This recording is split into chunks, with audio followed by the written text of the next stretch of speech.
देखिए, ये औरंगाबाद के जो अहम रास्ते हैं उसमें से एक रास्ता आता है चंपा चौक का, जो अलग अलग इलाकों को जोड़ता है। और यहाँ पर जो केबल्स ऊपर के है, खंबे बीच में खड़े हुए हैं, वो निकालने का काम आज यहाँ के हमारे आरिफ हुसैनी साहब, फिरोज़ खान साहब और हमारे जितने भी कॉरपोरेटर्स हैं, उन लोगों ने सबने मेहनत करके यहाँ पर 1 करोड़ रुपए का फ़ंड लेकर आए हैं। और ये पूरा जितना भी ओवरहेड जो केबल्स है वो अंडरग्राउंड चले जाएंगे। तो कई सारे एक्सीडेंट जो होते हैं कि कभी केबल टूट जा रहा है, तो इसकी वजह से यकीनन बहुत फ़ायदा होगा उसमें। सर, 26 जनवरी को आपका एक वीडियो वायरल हुआ था और उसके अंदर उसको वीडियो वायरल होने के बाद एक चर्चा का बाजार, अफवाह बाजार गर्म हुआ।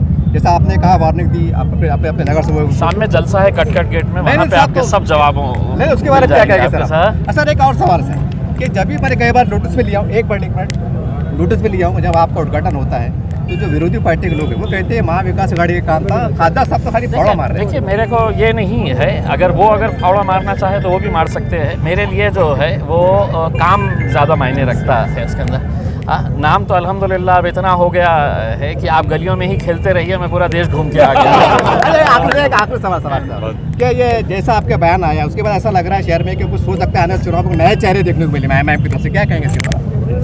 आप अगर इच्छुक है तो आपका एक टिकट तो पक्का है। तो रुका हुआ है, सिर्फ अतिक्रमण हटाया गया, मास्टर प्लान नहीं हुआ। जी मास्टर, जबकि ये VIP रोड कहलाने वाला है और औरंगाबाद का सबसे बड़ा ये रोड। जी देखिए, मैं नए म्युनिसिपल कमिश्नर जब आए और उनके साथ मेरी पहली मीटिंग जो हुई है उसमें सबसे अहम जो 3-4 मुद्दे थे, उसमें एक मुद्दा मैंने ये लिया था कि डिविजनल कमिश्नर ऑफिस से लेके जालना रोड का जो रास्ता है जो चंपा चौक से होते हुए गुजरता है, वो अगर हो जाता है तो यकीनन शहर के लिए बहुत फ़ायदेमंद रहेगा।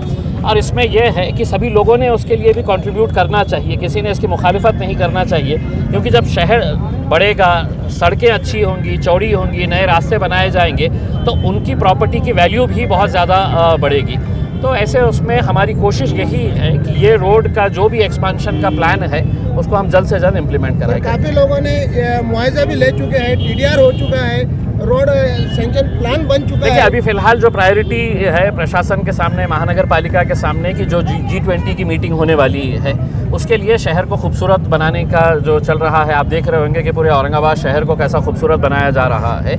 यकीनन ये G20 ख़त्म होने के बाद जो प्रायोरिटी के इश्यूज़ हैं वो प्रायोरिटी के अंदर ये इशू भी बहुत बड़ा है। देखिए, दरअसल बात यह है कि चंपा चौक से लेके तो शाह बाज़ार से लेके तो उर्दू स्कूल तक और उर्दू स्कूल से लेके तो भाजी मंडी तक ये जो 11 kV के हाई टेंशन वायर जा रहे हैं, ये वायर को अंडरग्राउंड करने की डिमांड कई दिन से चल रही थी। ये कई घरों पे से जा रही, जिसके से बहुत ख़तरा है, लोगों को लाख खतरा है। ये तारों को मैं तो कहूँगा ये मौत के तार है।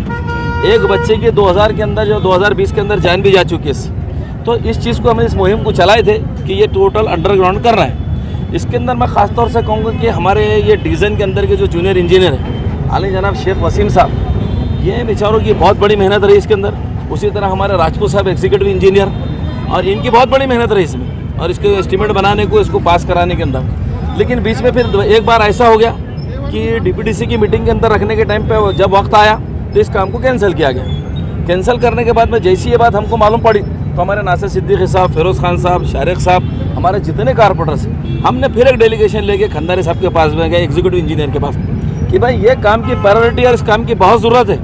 और DPDC बोले तो डेवलपमेंट प्लानिंग काउंसिल अगर इसको पैसे देने के लिए तैयार है, अगर नियोजन विकास अगर पैसे देने को तैयार है, तो मेरे को नहीं लगता कि MSCB के लोगों ने इसके अंदर कोई रखना डालना चाहिए।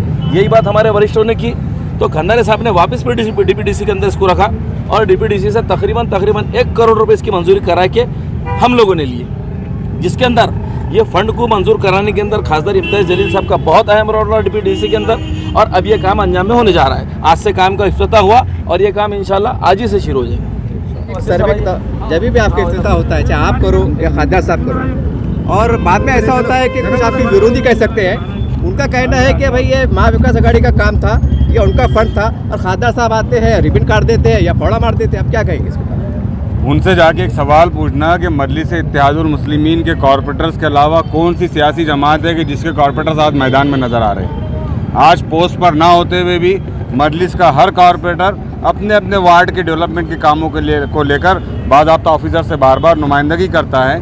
और अगर बात सिर्फ बोलने की है तो ठीक है, समझा जा सकता है, लेकिन मजलिस इत्तेहादुल मुस्लिमीन के कॉर्पोरेटर्स और जिम्मेदारान के पास डॉक्यूमेंट्री प्रूफ है कि ये कितनी मरतबा लेटर फॉरवर्ड करते हैं, उसका फॉलोअप लेते हैं और उसके बाद काम जो है तो माशाल्लाह अंजाम होता है। तो ये नाश ना आए आंगन टेढ़ा वाला मामला है। ये एनसीपी कांग्रेस के कॉर्पोरेटर्स और जिम्मेदारान को कुछ सूझ नहीं रहा है। तो जब खुद को नाचना नहीं आ रहा है तो कह रहे हैं कि आंगन टेढ़ा है। तो माशाल्लाह हमारे पूरे कॉर्पोरेटर्स काम कर रहे हैं और बहुत ईमानदारी से काम कर रहे हैं, ज़्यादा से ज़्यादा कोशिश कर रहे हैं कि डेवलपमेंट के काम। सर आपने कहा आंगन टेढ़ा, आंगन सीधा होगा कब? आंगन सीधा करने की जिम्मेदारी सिर्फ मजलिस इत्तेहादुल मुस्लिमीन के जिम्मेदारान के पास है, कॉर्पोरेटर्स के पास है। वो आंगन टेढ़ा हो या सीधा हो, मजलिस अपने जनता के अवाम के काम करके सब कुछ ठीक करना जानती है। मैंने आपकी 2 न्यूज़ कवर किया, काफ़ी लोगों से मुलाकातें होती हैं।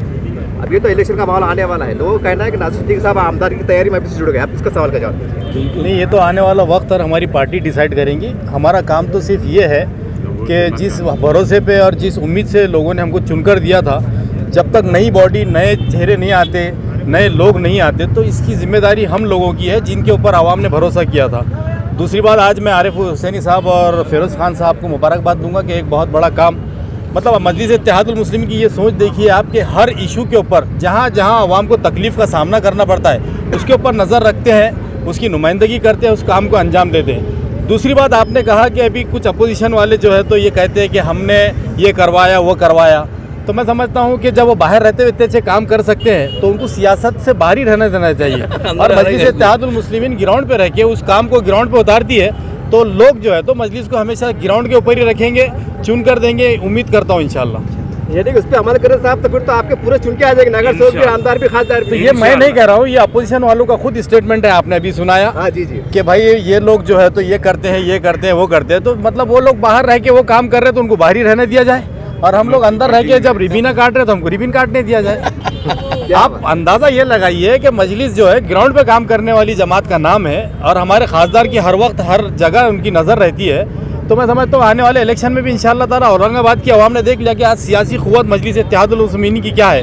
आज कोई भी डिपार्टमेंट में जाओ, कहीं पे भी जाओ, अल्हम्दुलिल्लाह हमारा एक दबदबा है, सियासी हमारी ताकत है, और इसको इंशाअल्लाह औरंगाबाद की आवाम जिंदा रखेगी। आपके आमदारगी का जवाब नहीं दिया सर आपने, आपके आमदारगी का जवाब टिकट जनता ने मुझसे कहा, लोगों ने कहा था कि भाई आमदार की तैयारी शुरू करें, उसका जवाब दीजिए ना। देखिए, मैं जब से आमदार का इलेक्शन लड़ा था और उसके बाद में हारा था, लेकिन मैं आवाम की हमेशा शुक्रिया अदा करता हूँ कि उन्होंने मुझे 70,000 वोट दिए।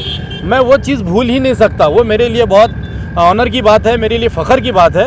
तो इसीलिए मैं जो है तो आवाम की खिदमत में लगा रहता हूँ। अब आने वाले वक्तों में पार्टी क्या डिसाइड करेगी, किसको लेके भाजी मंडी तक ये ओवरहेड लाइन जो डेंजरस लाइन थी, जिसके नीचे से कंटिन्यू जो है तो गाड़ियों का आना जाना रहता है, इस ताल्लुक़ से मेरे यहाँ के स्थानिक जो माजी नगर सेवक है आरिफ हुसैनी साहब, फिरोज़ भाई, नासिर सिद्दीकी साहब, इन्होंने गुजारिश की कि इस लाइन को, ओवरहेड लाइन को अंडरग्राउंड की जाए।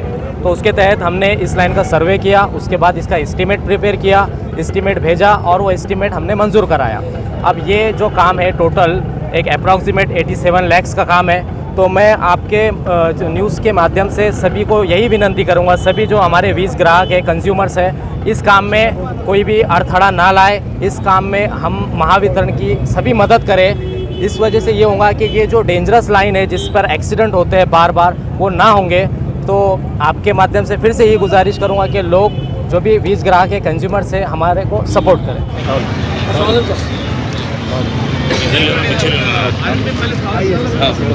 पीछे पीछे पीछे बता देंगे क्या है क्या है।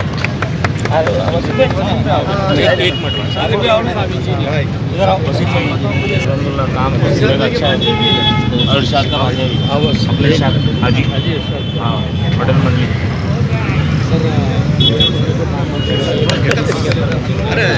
में आ जाओ ना, थोड़ा सा एक मिनट फिरोज भाई, वो फिर थोड़ा सा सर को उधर से आप आ गए। अरे थोड़ा सर, अरे थोड़ा सा रेसिडेंशियल स्कीम के अंदर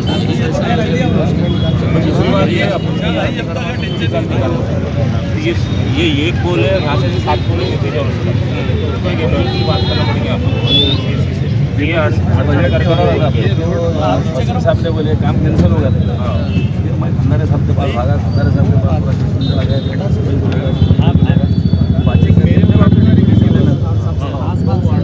पूरा डिवीजन के अंदर 70% पहले ही बड़ा काम बाहेर है। काय माहिती उनके पास कॉन्ट्रैक्टर का है ये जरा जो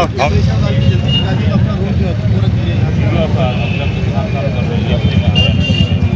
हैं अपने 4 दिन के अंदर हो जाएगा काम कब से शुरू करने वाले आज से काम चालू हो रहा है सर लेकिन जब अंडरग्राउंड अपन कर रहे हैं तो ये पोल भी शुरू हो जाएगा सर हाँ हो जाएगा ये एक पोल शूट होगा भाई ये इधर के 7 पोल मेरे वसीम का डिस्ट्रीब्यूट भेजेगा वसीम ने कैसा बताओ साहब सर अभी जो काम है हमारा चंपा चौक से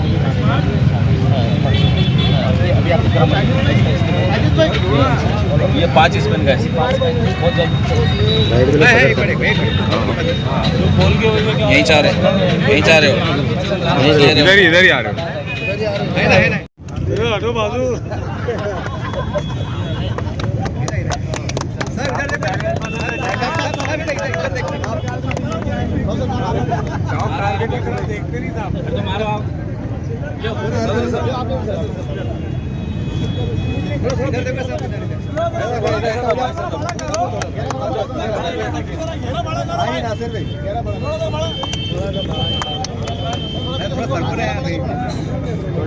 अरे अरे भाई आओ वो अरे भाई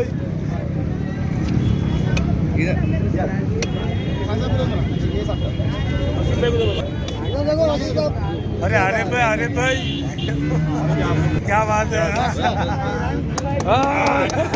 क्या बात इधर से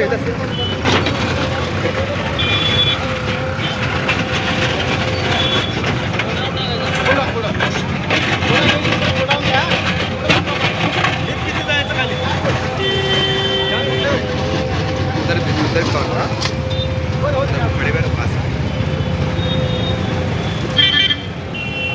ये जो है गाड़ी